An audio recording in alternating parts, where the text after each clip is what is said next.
এখানে কিন্তু কিছুক্ষণ আগে কিন্তু চিত্রনায়িকা অঞ্জনা যিনি রয়েছেন তার কিন্তু আসলে মরদেহ আনা হয়েছে।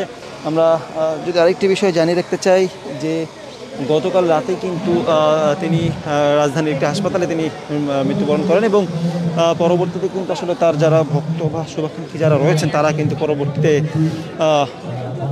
শোক প্রকাশ করেন এবং সব জায়গা থেকে কিন্তু আসলে শোক প্রকাশ করা হয়। আমরা দেখছি এফডিসিতে কিন্তু আসলে ব্যানার লাগানো হচ্ছে শোক সংবাদের।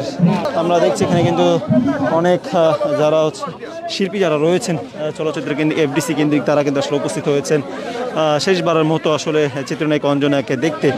আমরা এখানে অনেকেই দেখছি এখানে কিন্তু যে শোক সংবাদটি ব্যানার কিন্তু আসলে লাগানো হয়েছে। আমরা দেখছি সেই ব্যানারে রয়েছে বাংলাদেশ চলচ্চিত্র শিল্পী সমিতির সম্মানিত সদস্য অঞ্জনা রহমান আজ মারা গেছেন সেটিরই কিন্তু আসলে একটি শোক ব্যানার কিন্তু আসলে রাখা হয়েছে এই এফডিসি প্রাঙ্গণে। আমরা দেখছি এখানে কিন্তু অনেক নায়ক নায়িকা শুরু করে যত শিল্পী যারা রয়েছেন এফডিসি কেন্দ্রিক সবাই কিন্তু আসলে উপস্থিত হয়েছেন।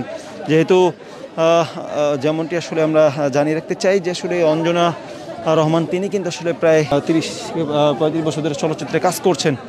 আমরা দেখছি এখানে কিন্তু অনেকেই উপস্থিত হয়েছেন অঞ্জনা রহমানের মরদেহ শেষবারের মতো দেখার জন্য।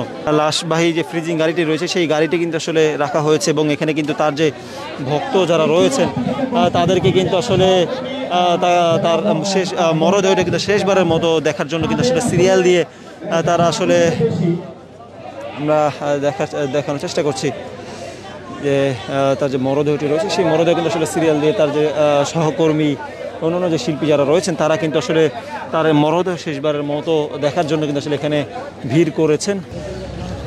দর্শক আমরা দেখছি এখানে কিন্তু সিরিয়াল দিয়ে কিন্তু আসলে অঞ্জনার যেই মরদেহ সেটি কিন্তু আসলে তার সহকর্মী শিল্পীরা কিন্তু আসলে দেখছেন।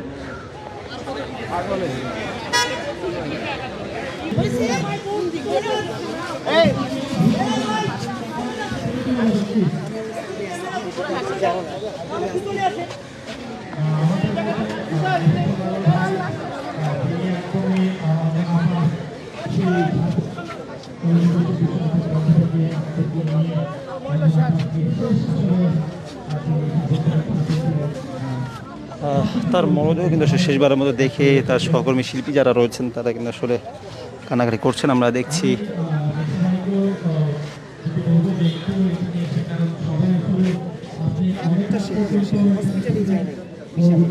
সবাই